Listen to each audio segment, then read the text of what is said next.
Innal hamdalillah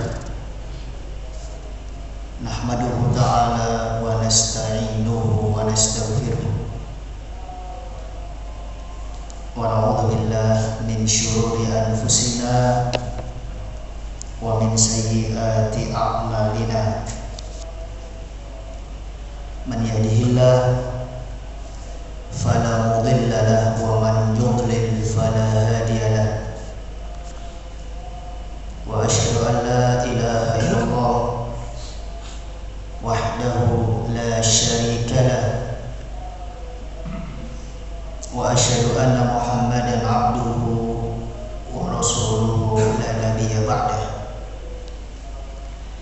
Ya ayyuhalladzina amanu taqullaha haqqa tuqatih wa la tamutunna illa wa antum muslimun. Ya ayyuhan nasu taqu rabbakum alladzi khalaqakum min nafsin wahidah wa khalaqa minha zawjaha wa batha minhuma rijalan katsiran wa nisaa'a wattaqullaha alladzi tasaaluna bihi wal arham innallaha kana 'alaykum raqiba.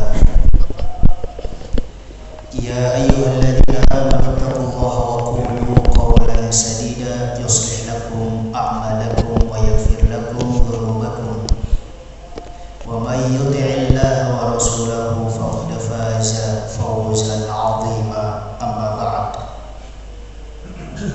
fa inna asdaqal hadithi kitabullah tabaraka wa ta'ala wa khairal huda huda Muhammadin sallallahu alaihi wa ala alihi wa sahbihi wa sallam.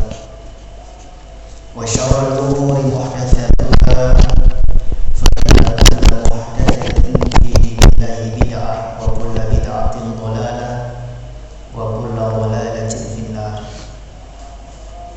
Ikhwatal iman azani wa azakumullah, para bapak dan para ibu, saudara-saudariku sekalian, jamaah salat subuh Masjid Al-Iman yang saya hormati dan yang semoga kita senantiasa di dalam penjagaan Allah Subhanahu wa ta'ala. Alhamdulillah, tentu kita bersyukur kepada Allah Subhanahu wa ta'ala atas sekian banyak karunia nikmatnya kepada kita, khususnya pada pagi hari ini kita diberi kesempatan oleh Allah Subhanahu wa ta'ala untuk berkumpul di salah satu rumahnya mempelajari agama Allah Subhanahu wa ta'ala. Maka sungguh ini adalah amalan yang sangat mulia, suatu amalan yang bisa membuat ketenangan hati kita, sebagaimana yang disabdakan oleh Nabi sallallahu alaihi wa ala alihi wasallam dalam riwayat Imam Muslim melalui sahabat Nabi Abu Hurairah radhiyallahu ta'ala anhu, ma min qaumin yajtami'una fi baitin min buyutillah yatluna kitabahu wa yatadarasuna illa nazalat alaihimus sakinah wa ghashiyatuhumur rahmah wa haffathumul malaikah wa dzakarahumullahu fi man 'indah. Tidaklah ada suatu kaum, siapapun mereka, yang berkumpul di salah satu rumah dari rumah-rumah Allah, maksudnya di masjid yang ada di muka bumi ini. Mereka mempelajari ilmu agama Allah Subhanahu wa ta'ala di dalamnya, niscaya akan turun ketenangan dalam hati mereka. Kemudian juga mereka akan dikelilingi oleh para malaikat Allah Subhanahu wa ta'ala, dan Allah pun akan menyebutkan memberdirikan mereka di hadapan para malaikatnya. Maka sungguh apa yang sudah kita lakukan pagi hari ini, insya Allah tabaraka wa ta'ala, termasuk bentuk taqarruban, pendekatan diri yang sangat mulia di dalam agama Islam. Ayyuhal ikhwah, azzani wa azzakumullah. Para bapak dan para ibu, saudara-saudariku sekalian, jamaah salat subuh yang dimuliakan oleh Allah Subhanahu wa ta'ala. Salah satu nikmat Allah Subhanahu wa ta'ala yang sangat besar, bahkan sangat berharga, tidak boleh kita nominalkan dengan harga berapapun, ialah nikmah as-sihah, nikmat kesehatan. Saking besarnya nikmat ini, agama Islam menjadikan sebagai modal utama bagi setiap manusia untuk beribadah kepada Allah Subhanahu wa ta'ala. Namun sayangnya kebanyakan manusia kalau diberi sehat sudah mulai semakin lalai dan berubah. Sadarnya kalau kesehatan tersebut dicabut. Mungkin ini sebagai pembenaran dari sabda Nabi besar Muhammad sallallahu alaihi wa alihi wasallam yang diriwayatkan oleh Imam Al-Bukhari dari sahabat Nabi Ibnu Abbas, ni'matani maghbunun fihima katsirun minan nas. Ada dua nikmat mayoritas manusia selalu tertipu, terlalaikan di dalamnya. As-sihhatu wal faragh. Pertama ialah nikmat sehat, dan yang kedua nikmat al-faragh, waktu luang, waktu kesempatan. Sabda Nabi besar Muhammad sallallahu alaihi wasallam ini sekaligus memperingatkan kita supaya kita jangan sampai menjadi mayoritas manusia yang lalai terhadap nikmat sehat. Maka selama kita diberi sehat oleh Allah Subhanahu wa ta'ala, gunakanlah sebaik-baik mungkin. Pertahankanlah dengan cara kita terus-menerus berdoa kepada Allah Subhanahu wa ta'ala, karena bagaimanapun yang namanya sehat dan sakit Allah Subhanahu wa ta'ala yang memberi. Sebagaimana ini diikrarkan oleh Nabi Ibrahim dulu. Allah Subhanahu wa ta'ala kisahkan dalam surat Asy-Syu'ara, wa idza maridtu fa huwa yashfi. Apabila aku sakit, maka dialah Allah Subhanahu wa ta'ala satu-satunya yang menyembuhkanku. Insya Allah bapak-bapak, ibu-ibu, saudara dan saudariku sekalian di sini telah diberi kesehatan. Buktinya bisa berkumpul di dalam Masjid Al-Iman. Agama Islam menjelaskan kepada kita tidak boleh seorang manusia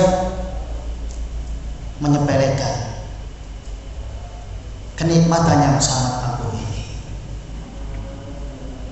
karena nanti akan dipertanggungjawabkan di sisi Allah Subhanahu wa taala.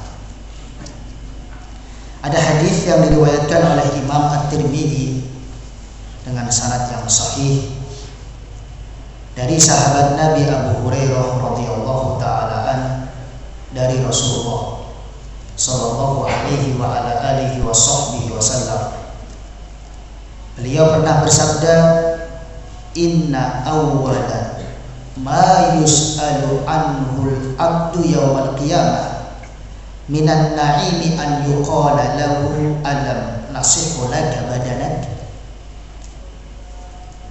Sesungguhnya di antara nikmat yang pertama Allah akan tanyakan kepada seorang hamba pada hari kiamat ialah Allah Subhanahu wa taala berfirman nanti, bukankah kami telah memberikan kesehatan kepadamu? Bukankah kami telah menganugerahkan sehat terhadap badanmu? Coba kira-kira bagaimana kita bisa menjawab dengan baik? Kalau kenyataannya setiap sehat kita selalu lupa. Kenyataannya kita sadarnya pada saat sakit. Ya ampun, saya kok gak sembuh-sembuh. Akhirnya sampai nazar. Paham ya? Nazar itu jamaah sekalian, wahai Allah, kalaulah Engkau menyembuhkan penyakitku ini, aku akan bersedekah. Ini salah satu ibadahnya orang pelit, ya. Karena apa? Ngasih syarat mau sedekah dengan syarat apa? Allah menyembuhkan dulu penyakit ini. Akhirnya Allah Subhanahu wa taala sembuhkan. Setelah dia sehat, udah lupa lagi. Tidak berusaha mempertahankan nikmat yang sangat besar ini. Seorang muslim harus berusaha mempertahankan nikmat sehat supaya dia bisa beribadah kepada Allah Subhanahu wa taala dengan maksimal. Bagaimana caranya? Caranya yang pertama, dia harus berdoa, minta kesehatan kepada Allah. Ini yang pertama. Sudah sering berdoa kita, Bapak-bapak, minta kesehatan. Rasulullah Shallallahu alaihi wa ala alihi wa sahbihi wasallam di dalam hadis riwayat Imam Muslim, beliau mengajari kita doa minta kesehatan. Apa lafaznya? Allahumma gfirli warhamni wa'afini warzuqni. Nah, ini anak-anak yang di sini hafal nggak doa itu? Doa minta kesehatan di antaranya. Rasulullah ajari kita semuanya supaya kita menjadi sosok muslim yang mempertahankan, berusaha, pengen sehat. Wahai Allah Subhanahu wa taala, ampunilah dosa dan rahmatilah aku. Wa'afini, dan berikanlah kesehatan kepadaku. Warzuqni, dan berikanlah rezeki untukku. Dalam lafaz yang lain ada tambahan wahdini, berikanlah petunjuk kepadaku. Berarti hadis ini memberikan bimbingan untuk kita supaya kita berusaha mempertahankan nikmat sehat dengan cara yang pertama, yaitu berdoa.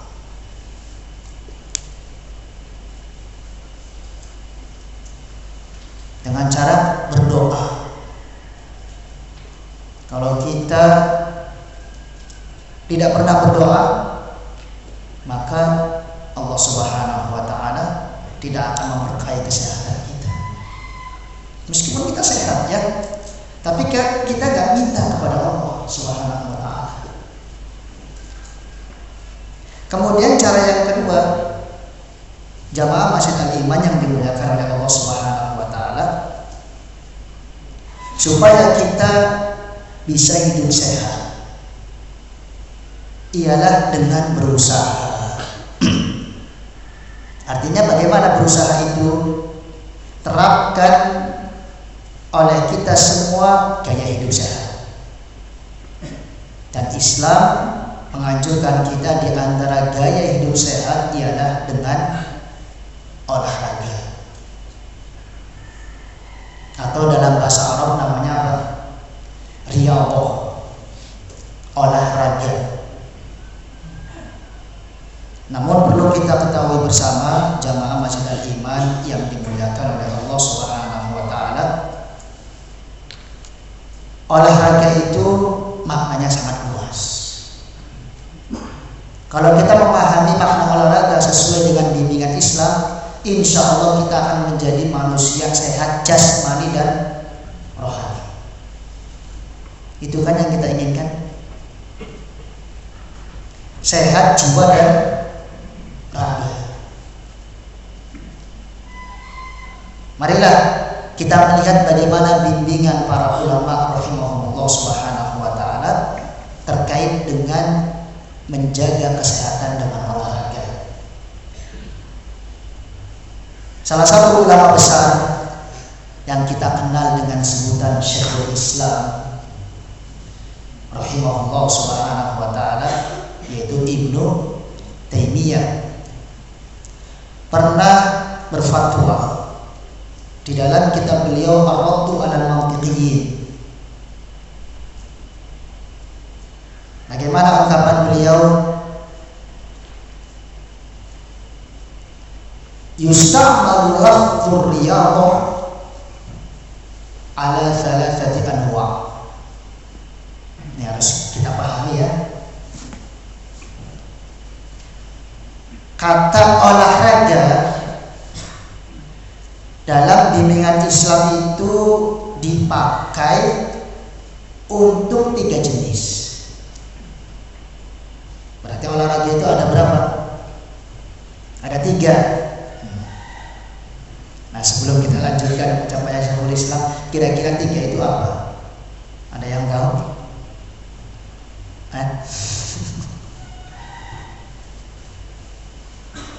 Yang pertama, jamaah salat subuh Masjid Al-Iman,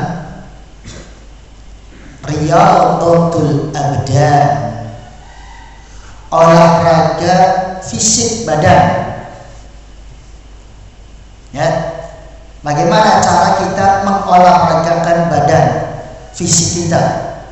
Beliau berkata, bil masyi wa taharruk, dengan banyak jalan dan bergerak. Ini namanya olahraga badan. Jenis yang pertama, kita disuruh oleh Islam untuk berjalan dan bergerak. Nggak boleh apa?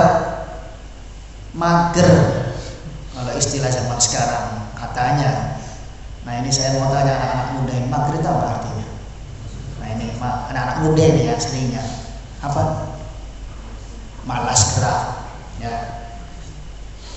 Ngomong, main kecil. La ilaha illallah, semalaman begadang suntuk, bahkan dari pagi sampai malam lagi. Ini penyakitnya orang-orang yang nggak jelas masa depannya itu, mager.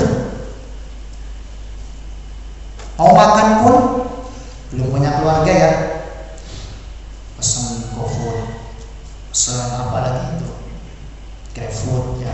Ini bukan berarti saya melarang antum semuanya pesan makanan lewat online ya, enggak.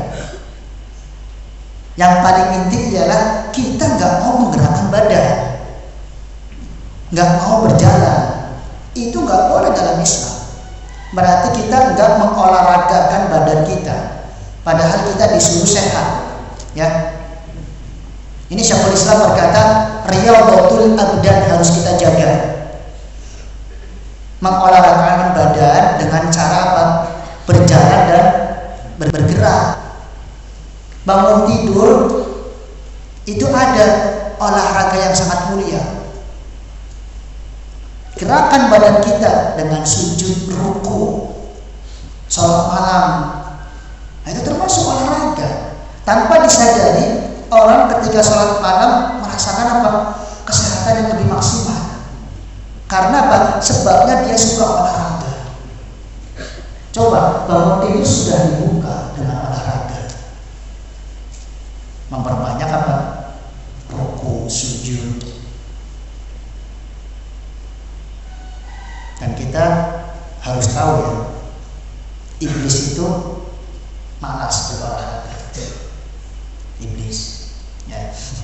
Bahkan dia tidak suka olahraga. Makanya ketika Allah Subhanahu wa taala memerintahkan kepada iblis sujud, dengkulnya suruh digerakinnya, kepalanya, demikian juga badannya suruh digerakkan, dia nggak mau. Di antara faedahnya karena dia nggak suka olahraga. Meskipun ada faedah-faedah yang lain, karena dia sombong, dia hasad dan seterusnya. Tetapi ketika iblis nggak mau sujud pun itu bisa kita ambil faedah, dia nggak suka olahraga. Makanya kita sebagai muslim yang tidak mau berkarakter seperti karakternya iblis, berolahragalah, rajin olahraga, bergerak. Badan ini perlu digerakin. Allah Subhanahu wa taala menjadikan makhluk-makhluknya itu bergerak semua, seperti gunung, ya. Gunung itu jangan sangka kita diem, nggak pernah bergerak. Kelihatannya begitu, tetapi kalau kita lihat buka surat An-Naml, wa tarul jibala tahsabuha jamida wa hiya tamurru. Kamu sangka gunung itu jamidah, kaku, nggak gerak kesana kemari, padahal yang benar ia berjalan. Wa hiya tamurru, ia berjalan. Diperintahkan oleh Allah Subhanahu wa taala. Matahari juga diperintahkan oleh Allah berjalan, bergerak. Sebagaimana dalam surat Yasin, ya. Wasyamsu tajri li mustaqarrin laha. Apalagi manusia yang diberi akal sehat, lalu dia pengennya mager terus, bagaimana dia mau dapat sehat badan dan sehat rohani? Badannya aja nggak mau digerakkan. Ada salah satu pepatah orang Arab, ya, dan ini pepatah yang sangat bermanfaat buat kita semua. Taharrak fa inna fil harakati barakah, maka suatu julus taqsul umur. Bergeraklah kamu karena dalam gerakanmu itu ada keberkahan. Dan banyak duduk, nggak mau jalan, nggak mau bergerak, bisa memendekkan umur. Artinya apa? Menambah angka kematian itu. Orang yang terus di kamar, meskipun memang mati, biadillah, di tangan siapa? Allah Subhanahu wa taala. Tetapi sebabnya yang akan menambah persentase kematian sakit ialah orang nggak mau bergerak, banyak duduk, berdiam diri di kamar. Pada sebab itu, teman-teman, jamaah salat subuh masjid Al-Iman yang dimuliakan oleh Allah Subhanahu wa taala, kita pahami dari bimbingan Syekhul Islam Ibnu Taimiyah rahimahullah, riyadhah, olahraga yang pertama yang harus kita jaga dalam rangka menempuh hidup sehat ialah riyadhatul abdan, olahraga badan. Dengan cara kita menggerakkannya, dengan cara kita berjalan, harus semangat orang muslim itu. nggak boleh malas. Nabi sendiri yang memerintahkan kita, ihris ala ma yanfa'u, bersemangatlah kamu untuk memburu apa saja yang bermanfaat bagimu. Sesuatu yang bisa bermanfaat buat kita, lakukan. Jangan kita berdiam diri. Bangun tidur, apa yang harus kita gerakkan? Oh, ternyata Islam menganjurkan sholat malam. Habis subuh, oh ternyata Islam melarang kita tidur. Ya sudah, jangan tidur, gerakan. Kalau kita ngantuk ya pegang apa aja yang bisa kita pegang. Sapu, terus apa lagi? Pen, ya, kerja di situ. Nanti insya Allah akan mengurangi apa? Ngantuk. Karena orang kalau setiap subuh, maksudnya setiap habis subuh tidur terus, ini berpenyakit. Kecuali satu hari lah, mungkin dalam sebulan, saya capek banget ini, saya butuh istirahat. Maka setelah sholat subuh tidur, nggak masalah. Karena pada setiap anggota tubuh kita itu ada hak untuk diistirahatkan. Artinya kita bukan berarti diperintahkan untuk bergerak 24 jam non-stop bergerak, nggak ada apa istirahatnya. Tidak seperti itu. Dalam agama Islam juga ada istilah anjuran qailulah, istirahat siang, ya, supaya kita ini habis sholat subuh jangan tidur, karena nggak boleh. Dulu pengalaman yang saya dapatkan di markas tempat guru besar kami, Fadilatul Syekh Al-Allamah Muqbil bin Hadi Al-Wadi'i rahimahullah, beliau melarang seluruh pelajarnya, seluruh muridnya untuk tidur habis subuh. Siapapun yang ngantuk harus tawaf mengelilingi masjid. Nah, jadi habis subuh ini orang-orang yang ngantuk pasti jalan dengan membawa Al-Quran. Saya waktu baru nyampe di sana, ini apa maksudnya? Kok banyak sekali yang tawaf? Bukannya tawaf itu di Ka'bah. Nah, terus saya tanya sama orang yang lebih lama ya, oh ini untuk menjaga supaya tidak ngantuk. Betul-betul dididik kita semua oleh guru besar kami, jangan tidur habis sholat subuh, karena itu akan mengurangi keberkahan. Ibnu Abbas radhiyallahu taala anhuma dulu melarang anaknya kalau tidur habis subuh langsung dibangunkan. Qum ya bunayya, bangun wahai anakku, apakah kamu akan mencabut keberkahan rezekimu dengan sebab kamu bermalas-malas di awal pagi? Nabi besar Muhammad sallallahu alaihi wasallam pun justru berdoa di dalam hadisnya, Allahumma barik ummati fi bukuriha. Wahai Allah subhanahu wa ta'ala, tolong berkahi umatku yang bisa memanfaatkan dengan baik waktu paginya. Artinya beliau menganjurkan kita memanfaatkan waktu pagi dengan baik. Kalau memang kita butuh istirahat pagi setelah subuh, ya, karena memang kecapean letih, nggak jadi sholat. Tapi kalau setiap hari setelah subuh itu kan ini bermasalah, ya kan? Berarti dia nggak mau sehat, akhirnya penyakit datang. Nah, mulai dari sinilah kita harus menjaga hidup sehat dengan berolahraga. Jenis yang pertama ialah riyadhatul abdan. Apa itu riyadhatul abdan? Olahraga badan. Artinya kita harus bergerak, tidak boleh bermalas-malas.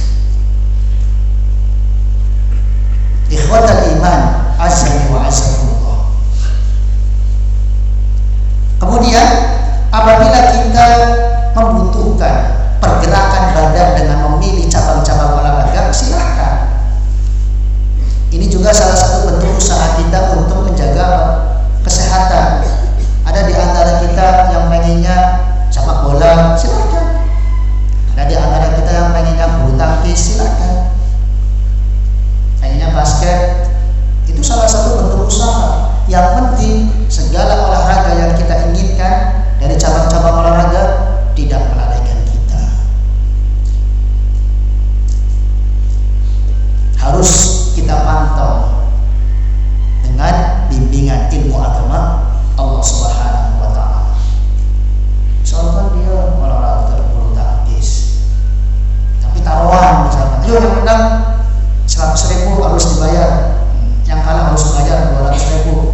lupa, jiwa kita, hati kita yang di dalam ini juga harus diolahragakan sehingga kita sehat jasmani dan rohani. Bagaimana caranya? Syekhul Islam berkata, bi'adabi syar'iyyah wa akhlaqil mahmudah, dengan berusaha menerapkan adab-adab, demikian juga akhlak-akhlak yang terpuji. Itu olahraga jiwa. Harus menjauhi segala kepribadian buruk, sifat-sifat yang menjadikan kita sakit jiwa. Bukan sakit jiwa edan ya. Dilakukan, tetapi sakit jiwa menurut pandangan Islam memang seperti penyakit-penyakit hati. Hasad kita harus buang, sifat iri itu, karena ini penyakit jiwa, penyakit yang ditularkan oleh iblis kepada anak cucu Adam. Itu hasad, sifat iri. Percuma omong kosong, orang badannya atletis, ya, kelihatannya sehat luar biasa jasmaninya, kemudian lincah, energik, tapi hatinya kotor penuh dengan ada sifat iri, omong kosongnya orang. Percuma, masih dikatakan sakit jiwa menurut para ulama rahimahumullah subhanahu wa ta'ala. Jadi jiwa harus diolahragakan dengan cara kita menjauhi penyakit-penyakit hati seperti hasad, kemudian apa lagi? Al-kibr, kesombongan. Juga penyakit yang telah ditularkan oleh iblis alaihi laknatullah kepada anak cucu Adam. Dengan dua penyakit ini iblis dikeluarkan dari surga. Hasad dan sombong. Terus ada lagi penyakit berikutnya apa? Yang digambarkan oleh Nabi seperti sifat pelit. Itu juga penyakit jiwa. Nabi sallallahu alaihi wasallam pernah ada sebuah cerita ketika beliau memantau Bani Salamah. Ya, Bani Salamah kan salah satu kabilah yang sangat besar wilayah Madinah.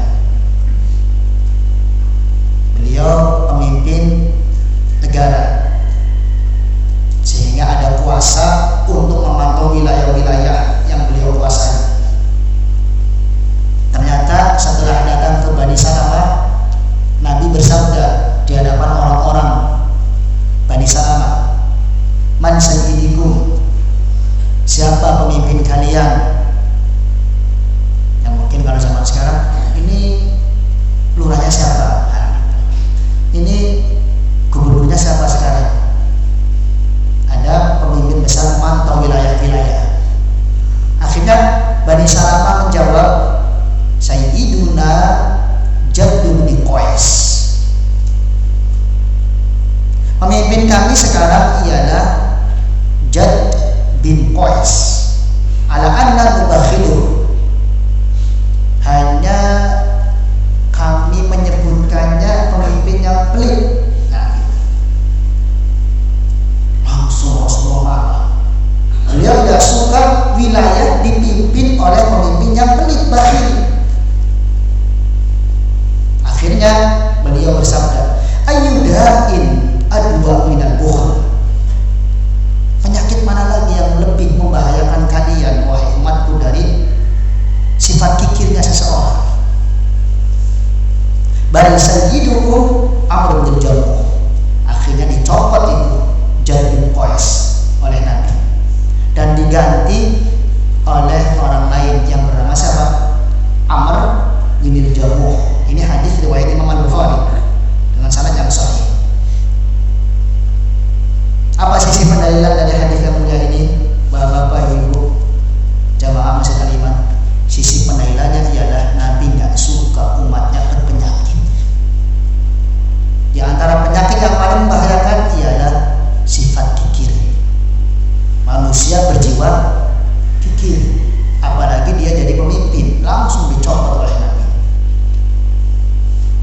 dicopot dan diganti dengan pemimpin dari Bani Salamah yang bernama siapa? Amr bin Jamuh. Padahal kalau kita melihat sejarah ya, antara Jad bin Qais dan Amr bin Jamuh, bila dilihat secara fisik jauh. Jad bin Qais itu fisiknya luar biasa, tegak, berwibawa. Cuma kekurangannya itu diakui oleh rakyatnya, ini pemimpin yang pelit, bakhil, kikir.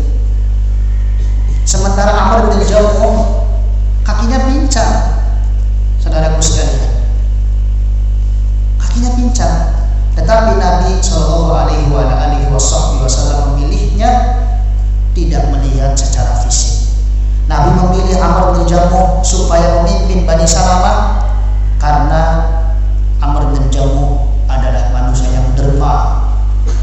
Sebelum masuk Islam sampai ketika masuk Islam, sifat dermanya selalu dibawa dalam hidupnya. Nabi bersabda, dulu Amr bin Jamuh waktu belum masuk Islam sering menjamin segala sesajen untuk beribadah di hadapan berhala. Jadi misalnya nih ada banyak berhala, kemudian siapa yang mau berdoa supaya lebih diijabahi, kasih sajen. Nah, Amr bin Jamuh bilang begini sama orang-orang, silakan kalian berdoa dengan khusyuk masalah sesajen, makanan-makanan, minuman, kemudian perlengkapan di situ untuk sajen, aku yang nanggung. Silakan, yang penting kalian khusyuk beribadah. Temannya Amr bin Jamuh, padahal fisiknya pincang. Amr bin Jamuh mengatakan begitu wajar karena belum masuk Islam, ya kan?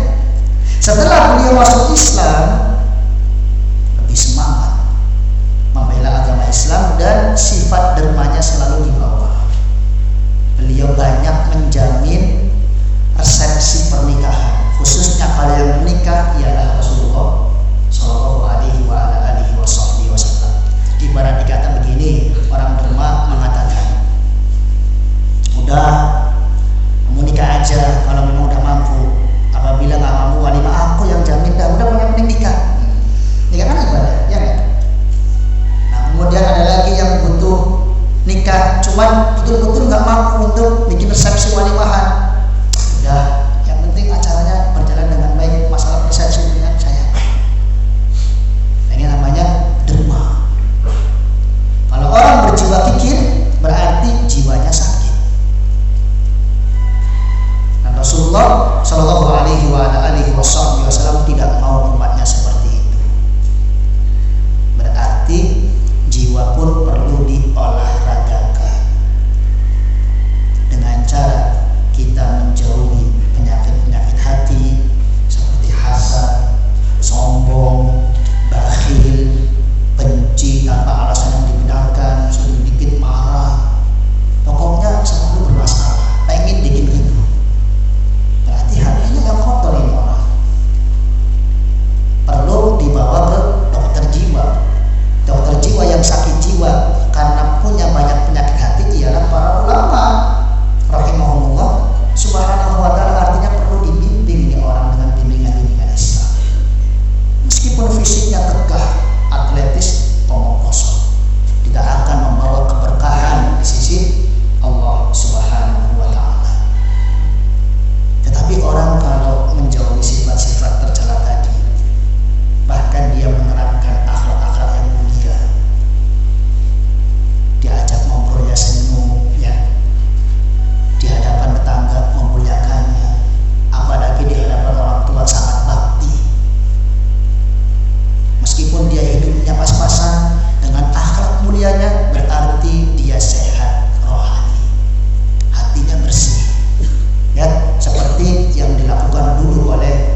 maju. Kenapa? Orang lain yang punya nikmat tadi karena dia sedang iri. Kemudian kalau misalkan dia punya benci terhadap seseorang yang tak jelas, harus dihilangkan. Setelah Sa'ad bin Abi Waqqas sudah mengintrospeksi diri, baru beliau bisa tidur dengan tenang. Luar biasa. Berarti jasmani dan rohaninya apa? Sehat. Ini sangat penting, olahraga jiwa. Jangan pernah kita mengutamakan terus-menerus penampilan fisik. Ayo cepat olahraga, begini, ya. Atau apa lagi? Biar badannya keren. Jadi kalau misalkan kamu jadi duda, itu banyak yang antri. Karena apa? Karena fisiknya luar biasa. Jangan pernah kita selalu mengutamakan penampilan fisik, sementara hati kita terus-menerus berpenyakit. Tambah satu penyakit ini belum selesai, tambah lagi penyakit berikutnya. Alhamdulillah. Seorang muslim tidak boleh seperti itu. Ikhwatal iman, azza wa azakumullah. Jamaah masyarakat iman yang dimuliakan oleh Allah Subhanahu wa taala. Kemudian kita beralih ke olahraga yang ketiga. Tadi olahraga yang pertama riyadhatul abdan. Olahraga yang kedua riyadhatul nufus. Olahraga yang ketiga menurut Syekhul Islam Ibnu Taimiyah rahimahullah yang harus kita miliki demi menjaga kesehatan, karena ini yang dimaukan oleh agama kita, ialah riyadhatul adhan. Olahraga otak dan pikiran. Setiap manusia punya otak dan pikiran, harus diolahragakan. Bagaimana caranya? Dengan lamun pikirin sesuatu. Kenapa ya kok bini saya masih dua? Kapan empatnya? Nah, alhamdulillah. Lamun berlarut-larut masalah pengen bini sampai 4. Akhirnya apa? Otaknya ini mubadir, ya, digunakan hal-hal yang kurang bermanfaat. Apanya saya bisa kaya? Bisa duitnya 5 miliar kayak tetangga saya. Pikirin terus. Itu bukan olahraga otak yang disyariatkan. Kita punya otak dan pikiran harus diolahragakan dengan cara apa? Syekhul Islam berkata, bi ma'rifati daqiqil ilmi,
menelusuri dan mendalami ilmu agama.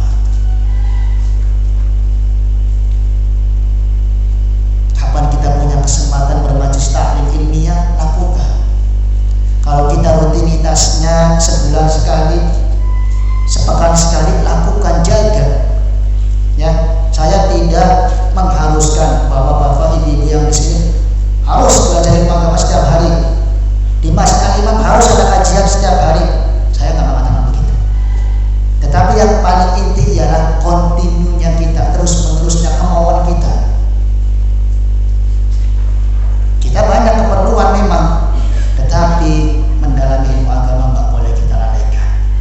Yang sudah menjadi kebiasaan setiap pekan, pertahankan. Yang sudah menjadi kebiasaan 2 pekan sekali, ya pertahankan. Yang sudah menjadi kebiasaan setiap hari seperti para santri menuntut ilmu agama, pertahankan. Jangan apa?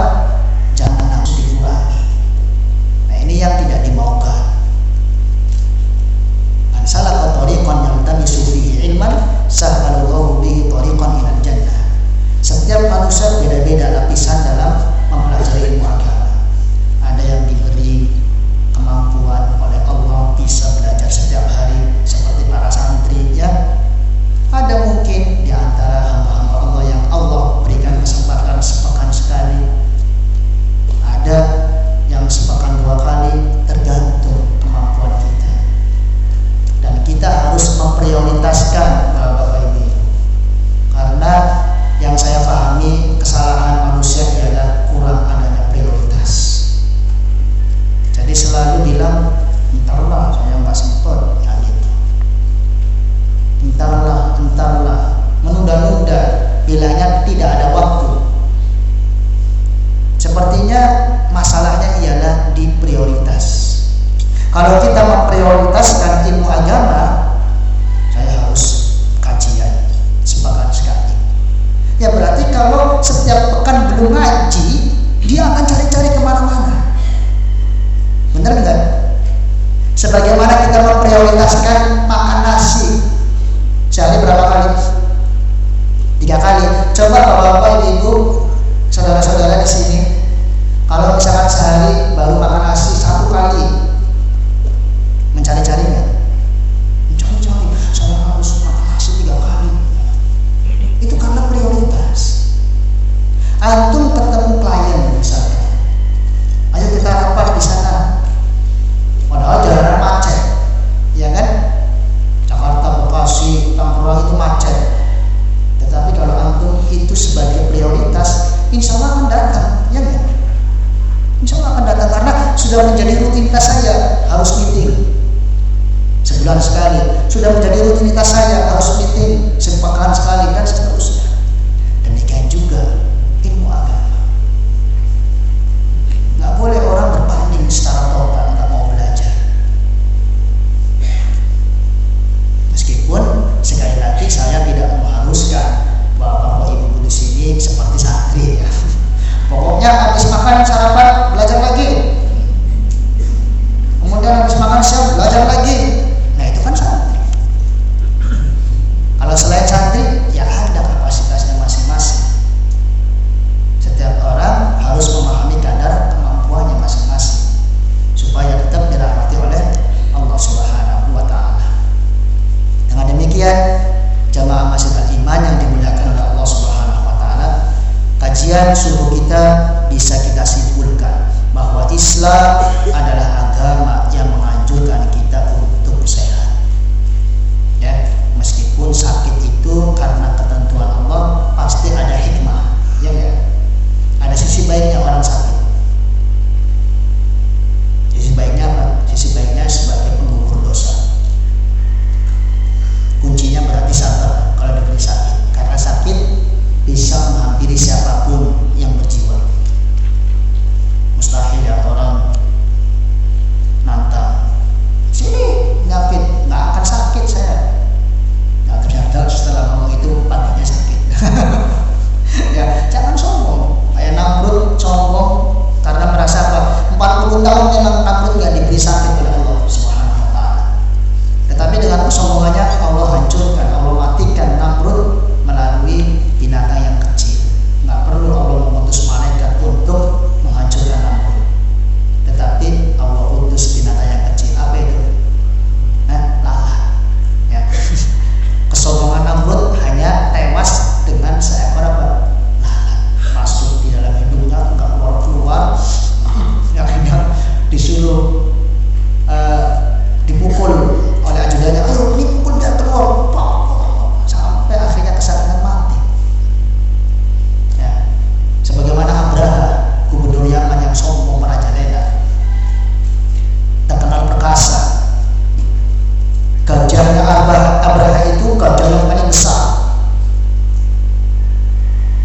mungkin orang bisa mengimbanginya, memiliki pasukan gajah sebesar Abraha.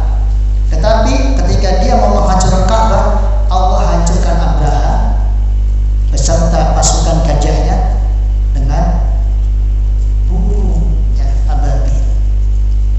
Bukan mengutus malaikat, tetapi mengutus burung. Karena memang ketentuannya begitu. Semakin orang memiliki sifat pengen tinggi, Allah akan rendahkan. Semakin orang memiliki sifat rendah hati, Allah akan tinggikan derajatnya. Man tawadha'a lillah rafa'ahullah. Siapa yang rendah hati untuk Allah Subhanahu wa taala di hadapan sesama, maka Allah akan angkat derajatnya dia. Ya, Islam tetap memerintahkan kita mencoba kita sehat. Kita harus jaga hidup sehat dengan cara banyak berdoa, kemudian berusaha. Berdoa seperti yang sudah diajarkan oleh Nabi tadi. Hadisnya sudah kita bahas. Kemudian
Justru Rasulullah itu menganjurkan setelah isya nggak ada keperluan tidur supaya bisa bangun tengah malam. Nah ini orang nggak tidur setelah isya bangunnya tetap jam 8